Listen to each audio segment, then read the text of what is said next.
ఉన్న బంగారాన్ని విడిపించి ఆ రోజు ఆన్లైన్ రేటుకే మేము కొంటాం. Sharma gold company. ఆ విద్యార్థినుల పేదరికాన్ని ఓ వంట మనిషి ఆసరాగా చేసుకుంది. మంచితనం ముసుగులో వారిని చేరదీస్తున్నట్లు నమ్మించింది. తీరా వారు పూర్తిగా ఆమె ట్రాప్ లో పడిన తర్వాత నిజస్వరూపం బయటపట్టింది. నగ్న పూజలు చేస్తే కనక వర్షం కురుస్తుందని, డబ్బులు కుప్పల తెప్పలుగా వచ్చి పడుతాయని నమ్మించింది. దానికి తగినట్లుగానే అన్ని ఏర్పాట్లు చేసింది ఆ వంట మనిషి. అదంతా చూసిన విద్యార్థిని భయంతో పారిపోయి విషయం కుటుంబ సభ్యులకు చెప్పడంతో నగ్న పూజల వ్యవహారం బయటపడింది. అయితే ఇదంతా ఏదో మారుమూల ప్రాంతంలో కాదు, మంతని పట్టణంలోని బాలికల వసతి గృహంలో జరగడం ఇప్పుడు చర్చనీయాంశంగా మారింది.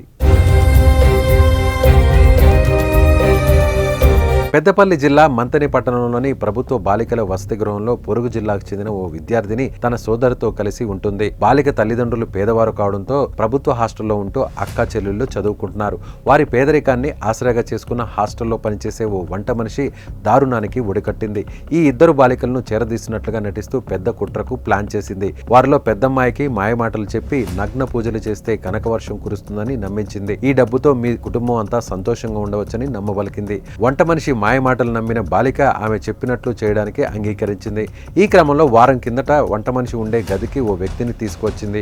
అక్కడికి బాలికను పిలిపించి అతని ముందర నగ్నంగా ఉండాలని చెప్పింది. అప్పుడు అతడు ప్రత్యేక పూజలు చేస్తాడని, అప్పుడు డబ్బు బంగారం రాసులు కురుస్తాయని చెప్పింది. దీంతో ఒక్కసారిగా షాక్కు గురైన ఆ విద్యార్థిని భయంతో అక్కడి నుంచి పారిపోయింది. మంతని పట్టణంలో ఉన్న తమ బంధువుల ఇంటికి వెళ్లి 4 రోజులుగా అక్కడే తలదాచుకుంది. అనంతరం అసలు విషయం బాలిక తల్లిదండ్రులకు చెప్పడంతో స్థానికంగా కలకలం రేగింది. బాలిక తల్లిదండ్రులు, కుటుంబ సభ్యులు, బంధువులు హాస్టల్ వద్దకు చేరుకుని సదరు వంట మనిషిని నిలదీశారు. దీంతో అక్కడ ఉద్రిక్త వాతావరణం నెలకొంది. సమాచారం అందుకున్న పోలీసులు అక్కడ ఎలాంటి గొడవలు జరగకుండా చర్యలు తీసుకున్నారు. ఇంకా బాలికను ప్రలోభపెట్టిన మహిళను అదుపులోకి తీసుకుని పోలీస్ స్టేషన్కు తరలించారు పోలీసులు.